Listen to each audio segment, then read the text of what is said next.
बिस्मिल्लाहिर्रहमानिर्रहीम। Fourier series discuss करते हैं। तो फोरियर सीरीज़ का बेसिक पॉइंट ये है कि मोस्ट पीरियोडिक सिग्नल्स, जो भी पीरियोडिक सिग्नल्स होंगे, नॉट ऑल बट मोस्ट, लेकिन हमारे इंटरेस्ट के ऑलमोस्ट ऑल, इसलिए हम जो प्रैक्टिकल सिग्नल्स हैं ऑलमोस्ट ऑल ऑफ देम, इसलिए हम इसको यूनिवर्सली कंसिडर करेंगे। तो मोस्ट जो पीरियोडिक सिग्नल्स हैं वो रिप्रेजेंट हो सकते हैं एज अ सम ऑफ या लीनियर कम्बिनेशन ऑफ कम्प्लेक्स एक्सपोनेंशियल्स, यानी कि कम्प्लेक्स एक्सपोनेंशियल्स विद डिफरेंट फ्रीक्वेंसीज़ को अगर आप स्केल करके सम करें तो आपको ये पीरियोडिक सिग्नल मिल सकता है कि प्रोवाइडेड कि जो स्केलिंग है वो अप्रोप्रिएट हो। अब इनकी फ्रीक्वेंसीज़ क्या होनी चाहिए इन कम्प्लेक्स एक्सपोनेंशियल्स की जिनको आपने सम करना है, वो डिपेंड करती हैं हमारे पीरियोडिक सिग्नल की फंडामेंटल फ्रीक्वेंसी पे या फंडामेंटल टाइम पीरियड पे। ऑल्दो ये हमारा जो पीरियोडिक सिग्नल है ये किसी भी शेप का हो सकता है, ये ज़रूरी नहीं है साइनोसाइडल हो या कम्प्लेक्स एक्सपोनेंशियल हो। तो ये हमारा जो भी पीरियोडिक सिग्नल है, इसका अगर n नॉट है हमारा फंडामेंटल टाइम पीरियड, तो ऑफ कोर्स इसका मतलब है fundamental frequency 2 pi over n not होगी। ठीक है, तो अब ये जो 2 पाई ओवर n नॉट को अगर हम ओमेगा नॉट बोल दें, यानी कि हमारे इस पीरियोडिक सिग्नल की फंडामेंटल फ्रीक्वेंसी है। बट रिमेंबर कि ये पीरियोडिक सिग्नल किसी भी शेप का हो सकता है, कोई स्क्वायर वेव है, कुछ भी है। अब इस पीरियोडिक सिग्नल की जो फंडामेंटल फ्रीक्वेंसी ओमेगा नॉट, इस ओमेगा नॉट की ही फंडामेंटल फ्रीक्वेंसी का हम एक कम्प्लेक्स एक्सपोनेंशियल ले लें। ठीक है, ये हमारा फंडामेंटल कम्प्लेक्स एक्सपोनेंशियल है। फिर इस कम्प्लेक्स एक्सपोनेंशियल के इंटीजर मल्टीपल्स ले लें ये k के साथ, k को 1 रखें तो ये हमारा फंडामेंटल फ्रीक्वेंसी का कम्प्लेक्स एक्सपोनेंशियल होगा। k के इंटीजर मल्टीपल्स ले लें और उनको अप्रोप्रिएटली स्केल करके, हर k के लिए अप्रोप्रिएट एक स्केलिंग करके इनको सम अप करें तो हमें वापस x ऑफ n मिल सकता है। अच्छा, अगर x ऑफ n डिस्क्रीट हो तो इसमें एक मज़ीद स्पेशल पॉइंट है कि डिस्क्रीट सिग्नल्स में आपको पता है कि ये भी आपका डिस्क्रीट है अगर, ठीक है, कम्प्लेक्स एक्सपोनेंशियल, तो आपको पता है कि डिस्क्रीट सिग्नल में जो फ्रीक्वेंसी होती है वो आपकी एक ख़ास फ्रीक्वेंसी के बाद रिपीट होना शुरू हो जाती है। पर्टिकुलरली 2 पाई जब हो जाएगी तो इसका मतलब है ये वही 0 हो जाएगी वापस, और उससे आगे फिर 2 पाई प्लस 1 दोबारा 1 हो जाएगी, क्योंकि आपको पता है कि 2 पाई को आप सेपरेट कर सकते हैं इसको, अगर ये 2 पाई प्लस 1 हो और e रेज़ टू पावर 2 पाई आपको 1 मिल जाता है, कांस्टेंट मिल जाता है, नहीं कि ज़ीरो फ्रीक्वेंसी। तो पॉइंट ये है कि ये जो डिस्क्रीट केस है उसमें ये जो सम है ये सिंपली n नॉट माइनस 1 तक, यानी कि आपने करना है। तो जो सम जो डिस्क्रीट सिग्नल है वो जिन हार्मोनिक्स, ये हर इंटीजर मल्टीपल फंडामेंटल फ्रीक्वेंसी का एक हार्मोनिक है। ठीक है, तो हम कह सकते हैं कि एक सिग्नल को हम हार्मोनिक्स से के सम से रिप्रेजेंट करें, स्केल्ड विद अप्रोप्रिएट स्केलिंग्स। तो खैर मैं डिस्क्रीट की बात कर रहा था। तो जो डिस्क्रीट सिग्नल है तो उसमें आपको सिर्फ n नॉट माइनस 1 तक की हार्मोनिक्स ऐड करनी है और आपको सिग्नल वापस रिकन्स्ट्रक्ट हो जाएगा, क्योंकि वही फ्रीक्वेंसीज़ हैं आगे। तो डिस्क्रीट के केस में जो सम है ये जस्ट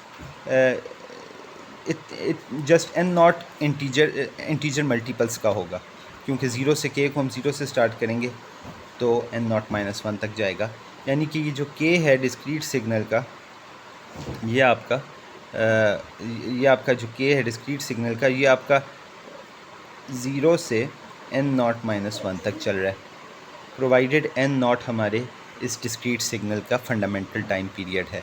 तो इन अ नटशेल ये आपकी फोरियर सीरीज़ की रिप्रेजेंटेशन है कि कोई भी सिग्नल xn है उसको हम एज इट इज़ लिखने की बजाय as a sum of scaled complex exponentials लिखेंगे, और कम्प्लेक्स एक्सपोनेंशियल्स जो होंगे उनकी frequencies integer multiples of the fundamental frequency for this signal होंगी, जो कि 2 पाई ओवर n नॉट है। अगर n नॉट हमारा फंडामेंटल पीरियड है तो ये हमारी फंडामेंटल फ्रीक्वेंसी है इन कम्प्लेक्स एक्सपोनेंशियल्स की, और जो सब्सिक्वेंट टर्म्स एडअप होंगी, जो k इज़ इक्वल टू 1 पे ये होगी, और जब k 2 होगा 3 होगा तो इसका ही ओमेगा नॉट का इंटीजर मल्टीपल लेंगे हम, और ये हमारी फ्रीक्वेंसी बनेगी। अब इसको हम अप्रोप्रिएट स्केलिंग से एडअप करेंगे।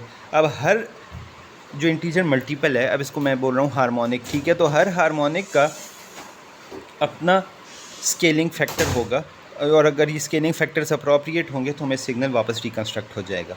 अच्छा, अब इसमें एक बात और क्रिटिकल है कि जो स्केलिंग फैक्टर है ये हमारे फोरियर सीरीज़ कोएफिशिएंट्स हैं, और ये फोरियर सीरीज़ कोएफिशिएंट्स कम्प्लेक्स भी हो सकते हैं, यानी कि ये ना सिर्फ इस कम्प्लेक्स एक्सपोनेंशियल को स्केल करेंगे, अगर कम्प्लेक्स हैं तो इनका मैग्नीट्यूड, अगर इसको पोलर में लिखें तो इसका मैग्नीट्यूड इस कम्प्लेक्स एक्सपोनेंशियल को मैग्नीट्यूड स्केलिंग करेगा। लेकिन अगर ये कम्प्लेक्स हैं तो इनका जो फेज़ है, यानी कि जो इनमें एंगल है, वो इस कम्प्लेक्स एक्सपोनेंशियल में फेज़ शिफ्ट करेगा। अगर आप इसको अगर आप इसको कोऑर्डिनेट्स में देखें तो फेज़ शिफ्ट का मतलब है कि इसको एंगल एड अप करेगा इसमें, और अगर आप इसको टाइम एक्सिस के अगेंस्ट देखें तो पॉइंट ये है कि ये इसको ऑफसेट देगा, जहाँ से इसका एंगल स्टार्ट हो रहा है उसमें कोई एंगल ऐड अप करेगा। यानी कि फॉर एग्जांपल अगर एक साइन की बात करूँ जिसमें कॉस कंपोनेंट नहीं है तो ज़ीरो पे ज़ीरो होता है। अगर फेस शिफ्ट ऐड हो गया इसका मतलब है अब ज़ीरो पे इतना एंगल आपका एडवांस हो जाएगा ये सिग्नल, तो जो एंगल वहाँ पे आना है, अब ज़ीरो यहाँ शिफ्ट हो गया फॉर एग्जांपल, तो ये 90 डिग्री का फेस शिफ्ट आ गया।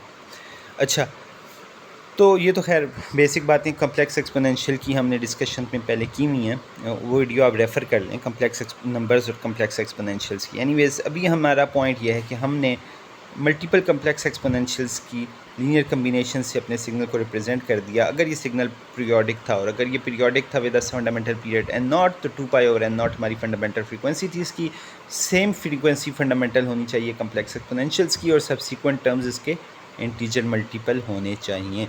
तो ये हमारी फोरियर सीरीज रिप्रेजेंटेशन है, जो हमने कहा कि मोस्ट प्रैक्टिकल और रियल लाइफ सिग्नल्स के लिए वैलिड है। एक्चुअली आप कर सकते हैं, although not all, but most को आप पीरियोडिक सिग्नल्स को, चाहे किसी भी शेप के हो, स्क्वायर पल्स हो, कुछ भी हो, उसको आप as a sum of infinite duration complex exponentials लिख सकते हैं, अगर आप उनकी अप्रोप्रिएट फ्रीक्वेंसीज़ और अप्रोप्रिएट स्केलिंग्स रखें। तो ये अब सिग्नल, अगर आप फोरियर रिप्रेजेंटेशन करेंगे तो अब सिग्नल के ए केज़ आप लिखें, अगर कि हमारे ये ए केज़ हैं, तो आप सिग्नल रिकन्स्ट्रक्ट कर सकते हैं। आप फंडामेंटल फ्रीक्वेंसी पता हो और ए केज़ पता हो कि A1 क्या है, A2 क्या है, A3 क्या है। इसका मतलब है कॉरेस्पॉन्डिंग फंडामेंटल फ्रीक्वेंसी का इंटीजर मल्टीपल लेना है और उसको A1 A2 से कॉरेस्पॉन्डिंग ए के से मल्टीप्लाई करना है और फिर सम अप कर देना है। तो हमारे पास इस तरह से ये रिकन्स्ट्रक्ट हो जाएगा। अच्छा, अब इससे पहले एक छोटा सा डिटूर लेते हैं फोरियर सीरीज़ से, कि ये हम क्यों इसको इतना इंटरेस्टेड हैं कम्प्लेक्स एक्सपोनेंशियल में रिप्रेजेंट करने से। तो उसका एक बड़ा फ़ायदा ये है, एक बड़ा फ़ायदा क्या है, उसको हम आगे डिस्कस करते हैं। तो इसको रिप्रेजेंट करने का क्या फ़ायदा है कम्प्लेक्स एक्सपोनेंशियल्स के में, तो उसका थोड़ा सा हम मोटिवेशन देखते हैं, डिस्कस करते हैं। उसका सबसे बड़ा फ़ायदा, सबसे पहले तो हम देखते हैं जब एक लीनियर टाइम इनवेरिएंट सिस्टम है, अगर उसका इम्पल्स रिस्पांस h(n) है, तो हम उसको कन्वोल्यूशन, उसकी सिस्टम किसी भी इनपुट xn की आउटपुट कन्वोल्यूशन ऑपरेशन से कंप्यूट कर सकते हैं। अगर हमारी इनपुट इस सिग्नल की x(n) है, और तो हम h(n - k) के साथ उसको डॉट प्रोडक्ट लेके और k हम आउटपुट कंप्यूट कर सकते हैं। तो जो इस ऑपरेशन में अगर आप सिंपल एक सब्स्टिट्यूशन करें, n - k को r प्लग इन कर दें, तो आप देख सकते हैं कि आपकी लिमिट्स भी कॉरस्पॉन्डिंगली शिफ्ट हो जाएंगी, और आपको यही सम n - k की जगह अगर आप r पुट करते हैं तो k की बजाय r के ऊपर सम मिल जाएगा, और n - r अब x के अंदर आ जाएगा और h के अंदर जस्ट r रहेगा। तो ये सेम का रेप्लिका है ऑपरेशन का, लेकिन इसमें h की बजाय n में डिले टर्म्स आ गई हैं, और h पे आइट्रेटर और समेशन आइट्रेटर आ गया। तो कहने का मतलब यह है कि ये अब x कन्वोल्यूशन h की बजाय h कन्वोल्यूशन n बन गया। तो पॉइंट यह है कि आप कन्वोल्यूशन ऑपरेशन में किसी एक टर्म में भी डिलेज ऐड कर सकते हैं, इनपुट में भी या इम्पल्स रिस्पांस में भी, क्योंकि ये कम्यूटेटिव है। तो अब इसकी बेस पे अगर हम किसी भी LTI सिस्टम की आउटपुट देखें for a complex exponential input, यानी कि x(n) की जगह हम कम्प्लेक्स एक्सपोनेंशियल अगर डाल दें इनपुट पे, x(n) की जगह हम एक कम्प्लेक्स एक्सपोनेंशियल किसी भी फ्रीक्वेंसी ओमेगा का डाल दें, तो अब हमारे पास जो आउटपुट आएगी वो x(n - k) टाइम्स h(k) का आप सम ले लें k पे, यानी कि कन्वोल्यूशन ले लें। तो जब x(n - k) क्या है, e(j(n - k), तो इसको आपको x को आप लिख सकते हैं e(j(n) टाइम्स e(-j(k). अब j(n) में k नहीं है जिस पे समेशन चल रही थी, ये अलग हो गया k से, तो इसको हम बाहर ला सकते हैं। ठीक है, ये बाहर आ गया और अंदर वही सम ऑफ एच ऑफ के times E raise to power minus J omega k रह गया। अब ये जो बाय टर्म आ गई, यही तो हमारा input signal x of n था। तो हम देखते हैं कि कोई भी एल सिस्टम है, उसका एच ऑफ के कुछ भी हो, एच ऑफ एन कुछ भी हो, उस पर वो इररेलेवेंट है इस पॉइंट के लिए कि जो आपकी आउटपुट है वो दोबारा कम्प्लेक्स एक्सपोनेंशियल का कोई स्केल या रोटेटेड वर्जन है। वो मैं रोटेशन और स्केलिंग क्यों कह रहा हूँ मैं बताता हूँ, लेकिन पॉइंट ये है कि आपका product of same complex exponential with another value है, और ये जो अनदर वैल्यू इससे प्रोडक्ट जैसे मल्टीप्लाई हम करें उसमें अगर आप देखें इसमें अब n है नहीं, यानी कि n की टर्म्स में ये कांस्टेंट है। तो आप कह सकते हैं जो कम्प्लेक्स एक्सपोनेंशियल्स हैं वो किसी भी एल सिस्टम का आइगन फंक्शन है, कि अगर जब वो ट्रांसफॉर्म होते हैं बाय दैट सिस्टम तो आउटपुट पे दोबारा आपको वही कम्प्लेक्स एक्सपोनेंशियल मिलता है, सिग्नल की शेप वही रहती है, just with scaled and rotated, यानी कि just multiplied with a multiplier term. अब ये जो मल्टीप्लायर टर्म है वो क्या है, वो डिपेंड करती है दो चीज़ों पे, एक सिस्टम के इम्पल्स रिस्पॉन्स पे और n पे नहीं करती। तो ये n के टर्म्स में यानी कि टाइम के लिए कांस्टेंट है, बट ये एक और चीज़ पे डिपेंड करती है ओमेगा पे, जो हमारे कम्प्लेक्स एक्सपोनेंशियल की फ्रीक्वेंसी थी। तो अब इनपुट की सिर्फ फ्रीक्वेंसी पे डिपेंड करती है आउटपुट, ठीक है, और वो भी मल्टीप्लिकेटिव टर्म की टर्म्स में। अब जो मल्टीप्लिकेटिव टर्म है उसमें एक प्रॉब्लम और है कि इसमें जे भी आ गया है, क्योंकि कम्प्लेक्स एक्सपोनेंशियल में जे था, तो जे का मतलब कि एक कम्प्लेक्स टर्म आएगी, कम्प्लेक्स फंक्शन ऑफ ओमेगा मिलेगा हमें। तो ये जो हमारी ये पूरी टर्म है, ये जो हमारी पूरी टर्म है, ये कम्प्लेक्स फंक्शन ऑफ ओमेगा है। अब ये कम्प्लेक्स फंक्शन ऑफ ओमेगा, इसका मतलब है कि ओमेगा पे डिपेंड करेगा, और ये करेगा क्या, मल्टीप्लाई करेगा कुछ एक्स ऑफ एन के साथ। कन्वोल्यूशन अब गायब हो गई है। अब ये मल्टीप्लाई करेगा क्योंकि कम्प्लेक्स फंक्शन है, तो ये दो काम कर सकता है। अगर ये इसकी जो अगर पोलर कोऑर्डिनेट्स में इसको देखें तो जिसका मैग्नीट्यूड है वो एक्स ऑफ एन को स्केल करेगा, और जो इसका फेज़ है या एंगल है वो एक्स ऑफ एन में फेज़ शिफ्ट ऐड करेगा, और एक्स ऑफ एन आपको पता है कि जस्ट एक कम्प्लेक्स एक्सपोनेंशियल है। तो बात यह है कि जो एल सिस्टम है, अगर उसकी इनपुट में हम एक कम्प्लेक्स एक्सपोनेंशियल देते हैं तो आउटपुट पे हमें मिलता है same complex exponential scaled in magnitude and rotated in phase, ठीक है। और ये स्केलिंग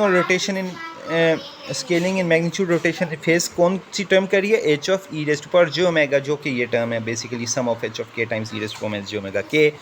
ये सिर्फ सिस्टम पे डिपेंड कर रही है और हमारी इनपुट की फ्रीक्वेंसी पे डिपेंड कर रही है, इसलिए इसको हम बोलते हैं सिस्टम का फ्रीक्वेंसी रिस्पांस, ठीक है। तो हम अब सिस्टम को जो इम्पल्स रिस्पांस की टर्म्स में पहले लिख रहे थे, अब हम उसको फ्रीक्वेंसी रिस्पांस की टर्म्स में लिख सकते हैं, और उसके इम्पल्स रिस्पांस से हम फ्रीक्वेंसी रिस्पांस कंप्यूट कर सकते हैं, ठीक है। E raise to power minus J omega k से उसको मल्टीप्लाई करके सम ओवर के करेंगे तो हमारे पास सिस्टम का फ्रीक्वेंसी रिस्पांस आ जाएगा। और ये सिस्टम का फ्रीक्वेंसी रिस्पांस क्या है, ये सिस्टम का रिस्पांस है टू अ सर्टेन फ्रीक्वेंसी, हम कह सकते हैं कम्प्लेक्स एक्सपोनेंशियल, सर्टेन फ्रीक्वेंसी का कम्प्लेक्स एक्सपोनेंशियल। और ये कम्प्लेक्स फंक्शन है, यानी कि उस कम्प्लेक्स एक्सपोनेंशियल को ये या तो फेज शिफ्ट करेगा या मैग्नीट्यूड स्केल करेगा। अब यहाँ से हमें एक और बात पता चली कि अगर हम इनपुट को, दोबारा हम फोरियर सीरीज़ पे आते हैं, अगर हम इनपुट को एज अ फोरियर सीरीज़ लिखें और अब यह एल सिस्टम को पास करें, तो एल होने की वजह से ये जो आउटपुट है वो भी इन टर्म्स की लीनियर कम्बिनेशन होगी।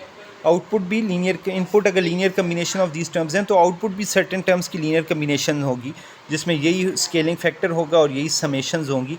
बट जो इसकी आउटपुट है इसकी जो आउटपुट है उसकी लीनियर कम्बिनेशन होगी, राइट।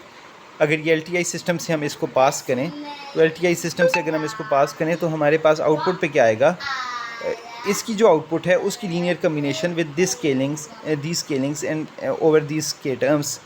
तो अब एक कम्प्लेक्स एक्सपोनेंशियल की रेलेवेंस और फोरियर सीरीज़ की ये रेलेवेंस आ गई कि हमने किसी भी इनपुट सिग्नल को इन टर्म्स में अगर लिखा और अब हम इसकी आउटपुट कंप्यूट करना चाहते हैं सिस्टम के थ्रू, तो हम हमें जिस सिस्टम का अगर फ्रीक्वेंसी रिस्पांस पता है, तो उस फ्रीक्वेंसी रिस्पांस को हमने अप्रोप्रिएट ए केस से मल्टीप्लाई करके सम करना है, तो हमें आउटपुट भी मिल सकती है।